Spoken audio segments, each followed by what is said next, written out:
ظاہر سی بات ہے اب عرفات کے میدان میں ہم تو خطبہ نہیں دے پاتے، یہاں پر جب دن بھی وہ آیا ہے اور خطبے کا موقع بھی ہے تو میں نے محسوس یہ کیا کہ اللہ کے نبی صلی اللہ علیہ وسلم نے آج کے دن جو خطبہ دیا تھا وہی خطبہ ہم جمعہ میں تلاوت کریں۔ یہ آخری خطبہ ہے حضور صلی اللہ علیہ وسلم۔ اس کو آخری خطبہ کیوں کہا جاتا ہے؟ اس لیے کہ اسی خطبے میں میرے آقا صلی اللہ علیہ وسلم نے یہ فرما دیا تھا لعلی لا القاکم بعد عام ھذا او کما قال النبی صلی اللہ علیہ وسلم۔ حضور صلی اللہ علیہ وسلم نے فرمایا تھا شاید ہو سکتا ہے کہ اس کے بعد پھر میں دوبارہ تم سے اس جگہ پر نہیں ملوں گا۔ اسی خطبے کے شروع میں ہی میرے آقا صلی اللہ علیہ وسلم نے بیان فرما دیا تھا کہ ہو سکتا ہے اس سال کے بعد میں پھر تم سے دوبارہ نہیں ملوں گا، اور اسی خطبے کے دوران وہ آیت نازل ہوئی قرآن کی جس کو قرآن کی سب سے آخری آیت کہا جاتا ہے۔ اب جو قرآن آپ پڑھ رہے ہیں سورہ فاتحہ سے شروع ہے نا الحمدللہ سے، اور ختم کہاں ہوتا ہے؟ والناس پہ۔ سورہ قل اعوذ برب الناس پڑھتے ہیں، اس کے بعد والناس پہ ختم ہوتا ہے، لیکن جو نزول کی ترتیب ہے وہ الگ ہے۔ نازل ہونے کی جو ترتیب ہے، سب سے پہلے اقرا بسم ربک الذی خلق نازل ہوئی 5 آیتیں، اس کے بعد سورہ مدثر نازل ہوئی ہے۔ ترتیب کے اعتبار سے نزول ترتیب الگ ہے۔ اس دن جو سب سے آخری آیت نازل ہوئی وہ تھی الیوم اکملت لکم دینکم، جس کو میں نے ابھی تقریر سے پہلے تلاوت کیا ہے۔ الیوم اکملت لکم دینکم واتممت علیکم نعمتی ورضیت لکم الاسلام دینا۔ یہ آیت اسی وقت نازل ہوئی، حضور صلی اللہ علیہ وسلم نے تلاوت کر کے لوگوں کو سنایا۔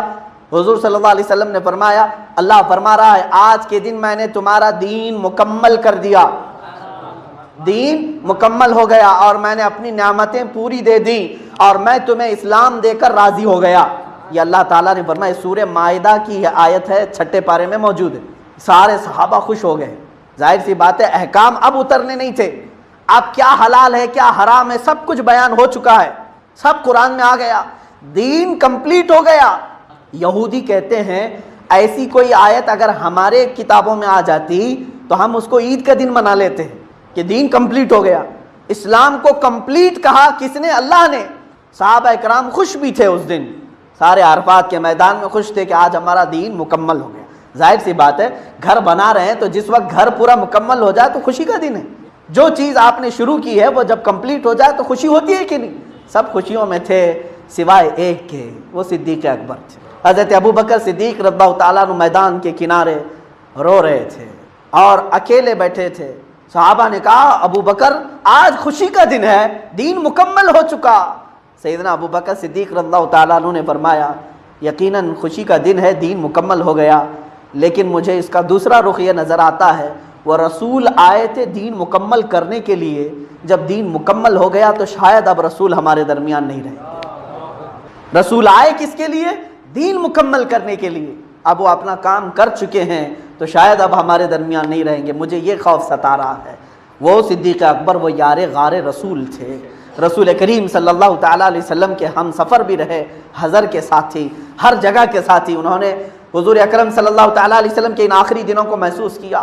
اس کے بعد حضور اکرم صلی اللہ تعالیٰ علیہ وسلم نے جو خطبہ بیان فرمایا وہ خطبہ میں اردو ترجمہ بھی آپ کو بتا دوں۔ حضور صلی اللہ تعالیٰ علیہ وسلم نے اس خطبے میں کیا کیا بیان فرمایا، غور سے سنیں، یہ ادب کی بھی بات ہے۔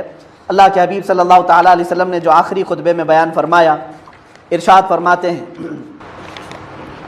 الحمدللہ سے شروع ہوتا ہے خطبہ، میں پورا ترجمہ یہ لکھ کر کے لایا ہوں آپ کے پاس۔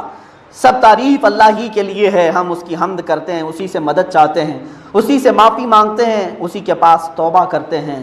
ہم اللہ ہی کے ہاں اپنے نفسوں کی برائیوں اور اپنے اعمال کی خرابیوں سے پناہ مانگتے ہیں۔ جسے اللہ ہدایت دے تو پھر کوئی اسے بھٹکا نہیں سکتا، اور جسے اللہ گمراہ کر دے اس کو کوئی دوسرا ہدایت دکھا نہیں سکتا۔ یہ پورا خطبہ من و عن رسول کریم صلی اللہ علیہ وسلم کے جملے میں بیان فرما رہا ہوں۔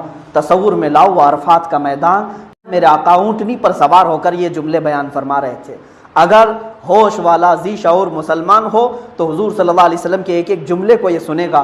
میں کیوں بیان کر رہا ہوں جانتے ہیں؟ آخر میں حضور صلی اللہ علیہ وسلم نے فرمایا تھا اے میرے صحابہ، جو تم میں سے یہاں موجود ہے وہ جو یہاں نہیں موجود ہے اس کو سنانے کی ذمہ داری لے لے، کہ جو حاضر ہے وہ غائب کو سنائے۔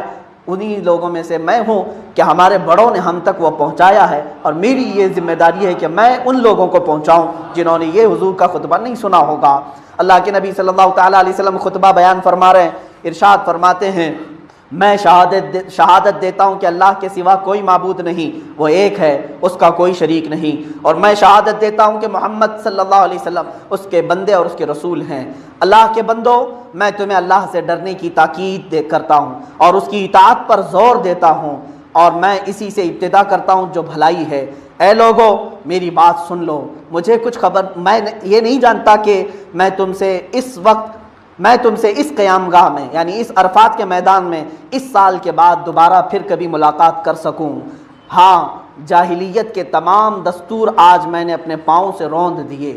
کسی عربی کو اجمی پر فضیلت نہیں، اور کسی اجمی کو عربی پر نہیں، کسی سرخ کو سیاہ پر نہیں، اور کسی کالے کو گورے پر فضیلت نہیں۔ ہاں، فضیلت ہے تو صرف تقویٰ کے ذریعے سے ہوگی۔ خدا سے ڈرنے والا انسان مومن ہوتا ہے اور اس کا نافرمان بدبخت ہوتا ہے۔ تم سب کے سب آدم کی اولاد ہو، اور آدم کو مٹی سے بنایا گیا ہے۔ اے لوگو، تمہارے خون، تمہارا مال، تمہاری عزتیں ایک دوسرے پر ایسی حرام ہیں جیسا کہ آج کے دن کی حرمت ہے، آج کے مہینے کی حرمت ہے، اور آج کے اس مہینے کی حرمت ہے، اور اس جگہ کی حرمت ہے۔ دیکھو، عنقریب تمہیں خدا کے سامنے حاضر ہونا ہے، اور وہ تم سے تمہارے اعمال کے بارے میں سوال کرے گا۔ خبردار، میرے بعد گمراہ نہ بن جانا کہ ایک دوسرے کی گردنیں کاٹتے پھرو۔ جاہلیت کے قتلوں کے تمام جھگڑے میں ختم کرتا ہوں۔ پہلا خون جو باطل کیا جاتا ہے وہ ربیعہ بن حارث عبد المطلب کے بیٹے کا ہے، میں اس کو ختم کرتا ہوں۔ اگر کسی کے پاس امانت ہو تو وہ اسے اس کے مالک کو ادا کر دے، اور اگر سود ہو تو وہ ختم کر دے۔ ہاں، تمہارا سرمایہ تمہیں مل جائے گا، نہ تم ظلم کرو، نہ تم پر ظلم کیا جائے، یعنی ظلم کو برداشت بھی نہ کرو۔ اللہ نے فیصلہ کر دیا ہے کہ سود ختم کر دیا گیا، اور سب سے پہلے میں عباس بن عبد المطلب کا سود ختم کرتا ہوں۔ اے لوگو، تمہاری اس سرزمین میں شیطان اپنے پوجے جانے سے مایوس ہو گیا ہے، لیکن دیگر چھوٹے گناہوں میں اپنی اطاعت کیے جانے پر خوش ہے، اس لیے اپنا دین اس سے محفوظ رکھو، شیطان سے اپنا دین بچائے رکھو۔ اللہ کی کتاب میں مہینوں کی تعداد اسی دن سے 12 ہے جب اللہ نے زمین و آسمان کو پیدا کیا تھا۔ ان میں سے 4 حرمت والے ہیں، 3 یہ ہیں ذی القعدہ، ذی الحجہ اور محرم، یہ کنٹینیو لگاتار ہیں، اور رجب تنہا ہے۔ لوگوں، اپنی بیویوں کے متعلق اللہ سے ڈرتے رہو۔ خدا کے نام کی ذمہ داری سے تم نے ان کو بیوی بنایا، اور خدا کے کلام سے تم نے ان کا جسم اپنے لیے حلال بنایا ہے۔ تمہارا حق عورتوں پر اتنا ہے کہ وہ تمہارے بستر پر کسی غیر کو آنے نہ دیں، لیکن وہ اگر ایسا کریں تو ان کو ایسی سزا دو جو نمودار نہ ہو۔ اور عورتوں کا حق تم پر یہ ہے کہ تم ان کو اچھی طرح کھلاؤ، اچھی طرح پہناؤ۔ تمہارے غلام تمہارے ہیں، جو خود کھاؤ ان کو کھلاؤ، اور جو خود پہنو وہی ان کو پہناؤ۔ خدا نے وراثت میں ہر حقدار کو اس کا حق دیا ہے۔ اب کسی وارث کے لیے وصیت جائز نہیں، لڑکا اس کا وارث جس کے بستر پر پیدا ہوا۔ زناکار کے لیے پتھر ہے، اور ان کے حساب خدا کے ذمہ ہیں۔ عورت کو اپنے شوہر کے مال میں اس کی اجازت کے بغیر لینا جائز نہیں۔ قرض ادا کیا جائے، عاریت واپس کی جائے، عطیہ لوٹا دیا جائے، ضامن تاوان کا ذمہ دار ہے۔ مجرم اپنے جرم کا ذمہ دار ہے، باپ کے جرم کا بیٹا ذمہ دار نہیں، اور بیٹے کے جرم کا باپ ذمہ دار نہیں۔ اگر کٹی ہوئی ناک کا کوئی حبشی بھی تمہارا امیر مقرر کر دیا جائے اور وہ تم کو خدا کی کتاب کے مطابق لے کر چلے تو اس کی اطاعت اور فرما برداری تم پر لازم ہے۔ اے لوگو، نہ تو میرے بعد کوئی نبی آئے گا اور نہ کوئی جدید امت پیدا ہونے والی ہے۔ خوب سن لو کہ اپنے پروردگار کی عبادت میں لگے رہو اور 5 جگانہ نماز ادا کرو۔ سال بھر میں 1 مہینہ رمضان کے روزے رکھو، اللہ کے گھر کا حج کرو۔ میں تم میں ایک چیز چھوڑتا ہوں، اگر تم نے اس کو مضبوطی سے پکڑ لیا تو کبھی گمراہ نہ ہوگے۔ وہ کیا چیز ہے؟ کتاب اللہ، قرآن عظیم اور سنت رسول اللہ۔ اور دوسری حدیث میں ہے، میں تمہارے درمیان 2 ایسی مضبوط چیزیں چھوڑ جا رہا ہوں کہ اگر تم انہیں مضبوطی سے تھامے رہو تو کبھی گمراہ نہ ہوگے۔ ایک اللہ کی کتاب قرآن مقدس ہے، اور دوسری میری آل اہل بیت ہے۔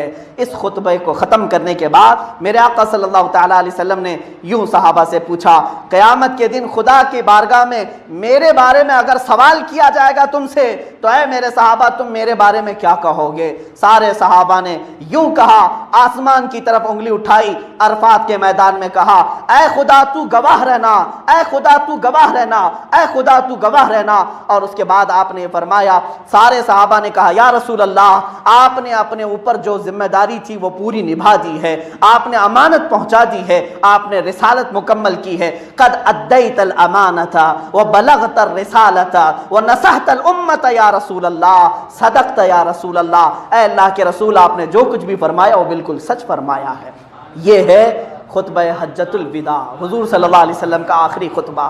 اس کو اگر تشریح میں چلا جاؤں تو بہت سارا وقت لگ جائے گا. آج یہ جمعہ کا مختصر وقت ہے میرے عزیزو, اس میں ایک ایک پوائنٹ ایسا ہے جس پر پوری گفتگو ہوتی ہے. اللہ کے نبی صلی اللہ علیہ وسلم نے سب سے پہلے جو آپ کو فرمایا وہ دیکھیں بنیاد آپ کی بتائی, تم میں کسی کو غرور و تکبر نہ آئے, تم سب کے سب آدم کی اولاد ہو اور آدم علیہ السلام کو مٹی سے بنایا گیا ہے, تمہاری حیثیت صرف مٹی کی ہے, اسی لیے ہم کو مٹی میں دوبارہ دفن کیا جاتا ہے, جہاں سے پیدا کیا گیا وہاں ڈال دیا گیا. اللہ نے فرمایا منہا خلقناکم وفیہا نعیدکم, اسی سے ہم نے تمہیں پیدا کیا اور اسی میں ہم تم کو لوٹائیں گے. ومنہا نخرجکم تارۃ اخری, اور اسی سے ہم دوبارہ تم کو قیامت کے دن اٹھائیں گے. ہماری اصلیت مٹی ہے, اور مٹی عاجزی سکھاتی ہے, اور آگ برتری یعنی بلندی تکبر سکھاتی ہے. اسی لیے شیطان آگ سے پیدا ہوا, تکبر دکھایا, انسان مٹی سے پیدا ہوا ہے, ہمیشہ عاجزی کرے, غرور اور تکبر نہ کرے. حضور صلی اللہ علیہ وسلم نے فرمایا کسی کو کسی پر فضیلت نہیں, کسی کو کسی پر فضیلت نہیں, گورا ہے تو کالے پر فضیلت نہیں ہے, کسی کو کسی پر نہیں. ہاں اللہ کی بارگاہ میں اگر کسی کو کسی پر فضیلت ہے تو وہ صرف پرہیزگاری سے ہے, جس کا عمل جتنا اچھا ہے وہ اتنا معظم ہے. یہاں خاندانوں کی بھی فضیلت میرے آقا صلی اللہ علیہ وسلم نے منع فرما دی, کوئی کسی پر برتری نہ حاصل کرے. آج جیسے جبرن ٹیکس وصول کیا جا رہا ہے کہ میں فلاں خاندان سے ہوں, تم پر میری اطاعت واجب ہے, یہ تمام چیزیں اللہ کے نبی نے آخری حج میں ہی ختم کر دی, حضور صلی اللہ تعالیٰ علیہ وسلم نے ختم فرما دی. عزیزان گرامی, اسی خطبے میں رسول کریم صلی اللہ علیہ وسلم نے مساوات کا درس دیا ہے, برابری کا درس دیا ہے, یہاں تک کہ فرمایا تمہارے پاس اگر کوئی کام کرنے والا ہو, جیسے کوئی مزدور ہو, حضور نے فرمایا جو تم پہن رہے ہو اس کو وہی پہناؤ, جو تم کھا رہے ہو وہی اس کو کھلاؤ. کون ہے آج دنیا میں ان کے حق کی آواز اٹھاتا ہے؟ یا اس دور میں میرے مصطفیٰ بیان کر رہے ہیں جب 5 زنجیروں سے باندھ کر کے یونان کی حکومتیں عورتوں کو بیچنے کے لیے بازار میں لاتے تھے. اس وقت بازار میں عورتوں کو گلے میں, دونوں ہاتھوں میں, دونوں پیروں میں زنجیر باندھ کر کے لایا جاتا تھا. اس وقت میرے مصطفیٰ صلی اللہ علیہ وسلم عورتوں کے حقوق بیان کر رہے ہیں کہ تم اللہ سے ڈرو عورتوں کے حقوق کے لیے, ان کے ساتھ اچھا سلوک کرو, ان کو ایک لقمہ بھی اگر تم نے کھلایا تو مولا صدقے کا ثواب عطا کرے گا. مارنے سے منع کیا, ظلم کرنے سے منع کیا. عزیزان گرامی, تمام تر یہ غرور اور تکبر کے معاملات کو میرے آقا نے اسی خطبے میں ختم فرمایا, اور یہاں تک فرمایا سود کو میں نے اپنے پاؤں سے روند دیا. اور حدیث میں ہے سود اب اس کے بعد جو لے گا 1 درہم بھی سود کوئی کھائے گا. سود جانتے ہیں جس کو آپ بڈی کہتے ہیں, مسلمان سے زیادہ مال لیتا ہے, قرض دے کر بڑھا کر لیتا ہے. میرے آقا صلی اللہ علیہ وسلم نے فرمایا گویا کہ اس نے خانہ کعبہ کے سامنے اپنی ماں سے زنا کیا. مسلمانوں, یہ ہمارا ہے ہی نہیں طریقہ. اللہ نے ہمیں حلال طریقے عطا کیے ہیں, تجارت کرو, بیع کرو. سود اور یہ انٹرسٹ کا ہو یا اس کو فائنانس کا ہو یا بڈی کا ہو, اگر مسلمان آپس میں لین دین میں اس طرح بڑھا کر کے تجارت کرتے ہیں تو حرام ہے, حرام ہے. حضور صلی اللہ علیہ وسلم نے یہ منع فرمایا. اور اس کے بعد کاسٹ کسی کا کچھ نہیں, کاسٹزم جو ہے یہ اسلام نے اسی وقت ختم کیا ہے. آج تک دنیا جو اپنے آپ کو سپر پاور کہہ رہی ہے, وہاں پر بھی کالے گوروں کی لڑائی آج تک چل رہی ہے. کالے گورے کی لڑائی تو حضور نے 1400 سال پہلے ختم کی. آج امریکہ میں نہیں دیکھ رہے آپ, سارے کالے ایک طرف ہیں, گورے ایک طرف ہیں, فسادات بھڑکے ہوئے ہیں. یہ پوری دنیا کو ہیومن رائٹس سکھانے کے لیے چلے ہیں جو اپنی زمین پر کالے گوروں کا فرق نہیں جانتے. آج یہ کورٹ میں جا رہے ہیں, حاجی علی میں عورتوں کو اجازت کیوں نہیں دی جا رہی ہے, یہ بہت سارے معاملات ہوں گے. میں ان سے کہتا ہوں تم دلت لوگوں کو پجاری اور پنڈت بننے کی اجازت کیوں نہیں دیتے؟ وہ انسان الگ ہے کیا؟ یہ انسان الگ ہے. اسلام نے مسجد کے مصلے کو کسی کے لیے خاص نہیں رکھا. اگر کسی کسان کا بیٹا بھی حافظ قرآن ہو تو ہمارا امام ہے. ہمارے یہاں کاسٹزم نہیں ہے, خان ہے, پٹھان ہے, سید ہے, شیخ ہے, کوئی بھی ہو, بس شرط یہ ہے کہ سینے میں اللہ کا کلام, رسول پاک کی شریعت ہو, وہ ہمارے مصلے کا امام بن سکتا ہے. ہمارے لیے یہاں پر کوئی کاسٹ نہیں ہے. اسی لیے میرے عزیزوں میں یہ عالمی پیغام دیتا ہوں, عالمی پیغام ہے. میرے مصطفیٰ کے خطبے کو پھر سے پڑھو اے لوگوں, پھر سے پڑھو. اللہ کے نبی صلی اللہ تعالیٰ علیہ وسلم نے اس فرق کو ہمیشہ کے لیے ختم کیا. یہ کوئی کاسٹ نہیں ہے، میں اس پر اور گفتگو کروں گا۔ آج جیسے حالات ہمارے آس پاس کے نظر آ رہے ہیں، اب یہ بیماری اور وبا میں بھی جو سب سے بڑی سازش ہے وہ یہی ہے، چھوت اچھوت پیدا کیا گیا ہے۔ بھائی بھائی کو چھونے سے ڈر رہا ہے، باپ بیٹے کے سامنے جانے سے ڈر رہا ہے۔ کیا یہ چھوت اچھوت کے معاملات نہیں ہیں؟ پھر سے وہی لائے جا رہے ہیں۔ عزیزان گرامی وقار، ہم نے تو بچپن میں یہ سنا تھا، بچہ اگر لنگڑا لولا اور بلکہ منہ سے اس کے جھاگ نکل رہی ہو، ایسا بھی بچہ پیدا ہو تو ماں سینے سے لگا کر دودھ پلاتی تھی، کیونکہ ماں بھی انسان ہے اور بچہ بھی انسان ہے۔ کیا کبھی آپ نے دیکھا لولے لنگڑے بچے کو ماں نے دور کر دیا؟ ارے جانور نہیں دور کرتے۔ آج ایک بیماری کے خوف سے لوگوں کے رشتہ داریوں کو ختم کر دیا گیا ہے۔ یہ بھید بھاؤ کا کہاں سے معاملہ آیا؟ بچے باپ کو ہاسپٹل میں چھوڑ کر 20 دن سے غائب ہیں۔ یہ بھی واقعات ہیں میرے پاس۔ باپ موجود ہے ہاسپٹل میں، کوئی اس کی خیریت پوچھنے تک نہیں آتا۔ بیٹا کیوں؟ ڈر ہے کہیں کورونا مجھ کو نہ لگ جائے۔ یہ چیزیں کیوں پیدا کی گئی؟ ارے ہم تو اب تک کینسر کے پیشنٹ کو بھی کندھے پر اٹھا کر ہاسپٹل لے جاتے تھے، نہیں لے جاتے؟ جس کے گھر میں مرض آئے تو مرض اس کے جسم کو ہے۔ اسی لیے میرے آقا صلی اللہ علیہ وسلم کا دیا ہوا وہ عقیدہ، وہ فارمولہ رکھو تو سب کی فیملی، سب کے خاندان محفوظ ہوں گے۔ میرے آقا نے کیا فرمایا؟ 14 صدیوں پہلے ہی فرمایا تھا، ایک کی بیماری دوسرے کو لگ ہی نہیں سکتی۔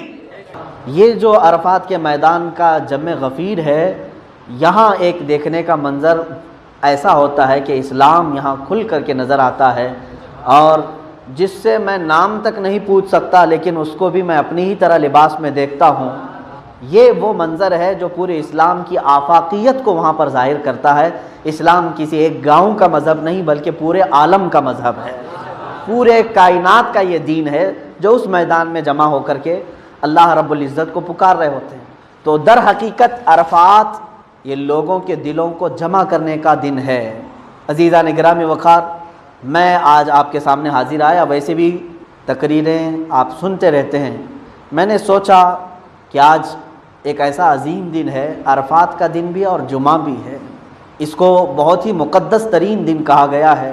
کیوں نہ میں اپنے آقا کونین صلی اللہ تعالیٰ علیہ وسلم کا وہ آخری حج ہی بیان کروں جس میں رسول کریم صلی اللہ تعالیٰ علیہ وسلم حج کے لیے نکلے تھے۔ ہر مومن کو چاہیے کہ میرے مصطفیٰ کے سفر کو بھی سنے، اللہ کے نبی صلی اللہ تعالیٰ علیہ وسلم نے کس طرح حج فرمائے، کتنے حج کیے، حج میں کیا کیا کیا، یہ بھی سننے سے تعلق رکھتا ہے یا نہیں؟ ہم ایسے ویسوں کی ٹریول ہسٹری دیکھتے رہتے ہیں، نبی کونین صلی اللہ تعالیٰ علیہ وسلم کا سفر حج کیوں نہیں دیکھتے، کیوں نہیں پڑھتے؟ بلکہ میں آپ کو بتاؤں کہ حضور اکرم صلی اللہ تعالیٰ علیہ وسلم کا سفر حج پوری کائنات کے انسانوں کے لیے ایک ایسا دستور مرتب کیا گیا ہے اس حج کے سفر میں کہ اس وقت تک پوری دنیا میں لا اور قانون نام کی کوئی چیز ہی نہیں تھی۔ جب میرے آقا صلی اللہ تعالیٰ علیہ وسلم نے پورے قوانین مرتب کر کے اپنے خطبے میں بیان کر دیے، ہوا یہ کہ میں شروع سے عرض کرتا ہوں، حدیث پاک میں جیسے الفاظ آئے ہیں اسی کی تھوڑی تشریح کے ساتھ عرض کروں گا۔ مفہوم حدیث، حضرت امام باقر رضی اللہ تعالیٰ عنہ جو سیدنا امام حسین رضی اللہ تعالیٰ عنہ کے پوتے ہیں، امام زین العابدین رضی اللہ تعالیٰ عنہ کے بیٹے ہیں، آپ نے ایک معمر صحابی، کافی عمر دراز صحابی تھے حضرت جابر رضی اللہ تعالیٰ عنہ، ان کے پاس جا کر کے پوچھتے ہیں اللہ کے رسول صلی اللہ تعالیٰ علیہ وسلم کا حج کیسا ہوا، آپ ذرا بتائیں۔ حضرت جابر رضی اللہ تعالیٰ عنہ نے بیان کرنا شروع کیا، وہ صحابی رسول تھے جو اس سفر میں شریک تھے۔ فرماتے ہیں رسول کریم صلی اللہ تعالیٰ علیہ وسلم جب مکہ سے ہجرت فرما کر مدینہ تشریف لے گئے، یہ کل 10.5 سال کا عرصہ ہوتا ہے۔ جب آپ کی عمر مبارک 53 سال کی ہو چکی تھی، آپ نے ہجرت فرمائی، اور 63 سال کی عمر پاک میں آپ کا وصال پاک ہوا۔ یہ جو 10.5 سال کا عرصہ ہے، اس عرصے میں اللہ کے نبی صلی اللہ تعالیٰ علیہ وسلم نے صرف ایک ہی حج فرمایا، اور اسی کو پہلا حج اور آخری حج کہا جاتا ہے۔ ہجرت کے بعد جو حج کیا اللہ کے نبی صلی اللہ علیہ وسلم نے، جو تمام احادیث کی کتب میں موجود ہے، شروع سے پہلے سال، دوسرے سال، تیسرے سال نہیں بلکہ 9واں سال آیا، آپ کی ہجرت کا 9واں سال۔ ابھی بھی ہم جو ہماری جو تاریخ ہے وہ ہجرت ہی کی تاریخ چلتی ہے۔ اس وقت اب جو ہم آج زندگی گزار رہے ہیں، ہجرت کو 1441 سال ہو چکے۔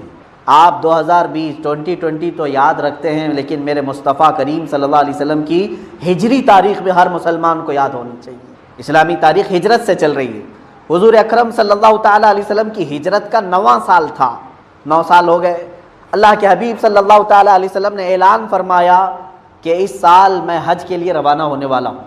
یہ بات ایسی پھیلی، پورے عرب میں پھیل گئی، جہاں جہاں صحابہ تھے سب کے سب کوچ کر کے مدینے میں جمع ہو گئے، سارے آ گئے، کیونکہ میرے مصطفیٰ کریم صلی اللہ علیہ وسلم کے وہ ہم رکاب ہونا چاہتے تھے، ہم سفر ہونا چاہتے تھے۔ اور صحابہ کی ہمیشہ سے عادت رہی ہے کہ حضور اکرم صلی اللہ علیہ وسلم کا کوئی بھی سفر وہ چھوڑتے نہیں تھے، سفر میں میرے آقا صلی اللہ علیہ وسلم کے ساتھ وہ شرف ضرور حاصل کرتے۔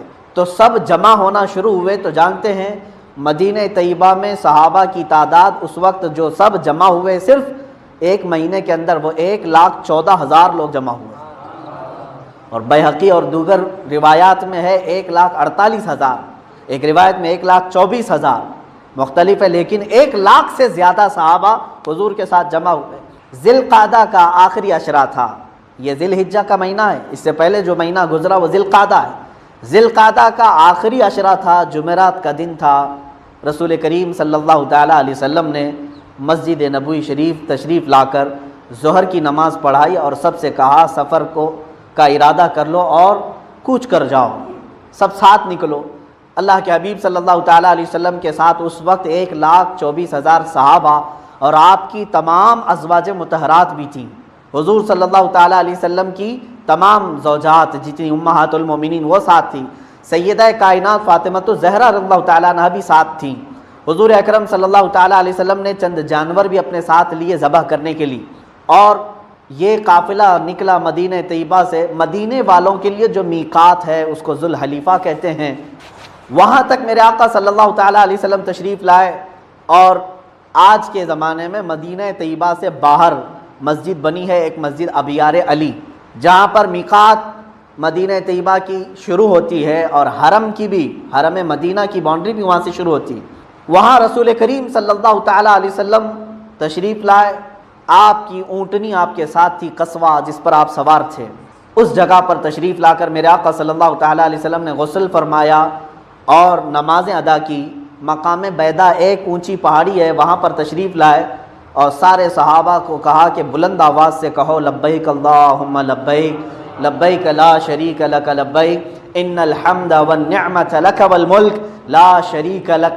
اللہ کے حبیب صلی اللہ علیہ وسلم نے فرمایا جتنی بلند آواز سے تم پکارو گے، جو جو تمہارے آس پاس درخت پتھر پہاڑ موجود ہیں، قیامت کے دن یہ تمہارے لبیک کی گواہی دیا کریں گے۔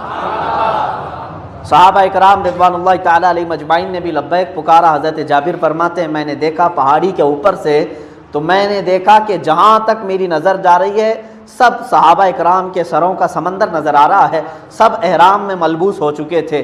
اللہ کے نبی صلی اللہ تعالیٰ علیہ وسلم کو احرام کس نے پہنایا؟ ام المومنین سیدہ عائشہ صدیقہ رضی اللہ تعالیٰ عنہا۔ حضرت عائشہ فرماتی ہیں کہ میں نے عطر حضور اکرم صلی اللہ علیہ وسلم کے جسم مبارک پر مل دیا، اور اس کے بعد احرام کے 2 کپڑے میرے آقا صلی اللہ علیہ وسلم نے بغیر سلے ہوئے سفید رنگ کے اور بغیر کسی رنگے ہوئے، اور حضور اکرم صلی اللہ علیہ وسلم نے ایک تہبند پہنی اور ایک اوپر سے چادر جس کو ہوتا ہے، چادر جس کو کہتے ہیں، یہ ڈال لی، اور تلبیہ پڑھتے ہوئے یہ قافلہ نکل پڑا۔ وہ کیا سما ہوگا جب مصطفیٰ کریم صلی اللہ تعالیٰ علیہ وسلم اپنی قصبہ پر موجود ہیں، اور اس میں سے ہزاروں پیدل بھی تھے، ہزاروں سوار بھی تھے، اور سب اس قافلے میں چل رہے تھے۔ حضرت جابر فرماتے ہیں چاہے ہم قافلے سے جتنی بھی دور جاتے، نظر اس قافلے پر پڑتے تو پہلی نظر میرے آقا پر ہی ہوتی تھی۔ اللہ کے نبی صلی اللہ علیہ وسلم پورے قافلے میں اس طرح نظر آ رہے تھے کہ کسی صحابی کو حضور کو ڈھونڈنے کی ضرورت نہیں پیش آتی تھی۔ وہ جس طرف سے بھی اپنی نگاہیں اٹھاتا تھا ایسے ہی لگتا جیسے رات کے وقت ہم چل رہے ہوں تو چاند کو ڈھونڈنے کی ضرورت نہیں پیش آتی۔ جہاں آپ کھڑے ہیں آسمان پر نظر اٹھائی تو چاند سامنے نظر آیا۔ صحابی کہتے ہیں ہم نے جہاں پر سے بھی نظر اٹھائی ہمیں ایسا لگتا تھا یہ آفتاب رسالت مہتاب نبوت ہمارے سامنے موجود ہے، اور اس چاند کی کرنوں کے سائے میں یہ صحابہ چلتے رہے۔ یہ سفر حضور اکرم صلی اللہ تعالیٰ علیہ وسلم کا مدینہ طیبہ سے مکہ مکرمہ تک کا یہ تقریباً 9 دن کا سفر بتایا گیا ہے، اور ذی الحجہ کا مہینہ شروع ہو چکا تھا۔ شروع کے ایام میں میرے آقا صلی اللہ تعالیٰ علیہ وسلم مکہ مکرمہ میں داخل ہوئے۔ مقام ذی طوا وہاں پر ایک جگہ ہے، وہاں پر آپ نے اپنے قافلے کو اتارا اور پھر وہاں پر غسل فرمایا۔ اللہ کے نبی صلی اللہ تعالیٰ علیہ وسلم نے غسل فرمایا اور سارے صحابہ سے کہا کہ یہاں پر غسل کر لو، یہ انبیاء اکرام علیہ السلام کے غسل کی جگہ ہے۔ اب وہ صحابہ کیسے تعلیم لے رہے تھے ہر ایک عمل کی۔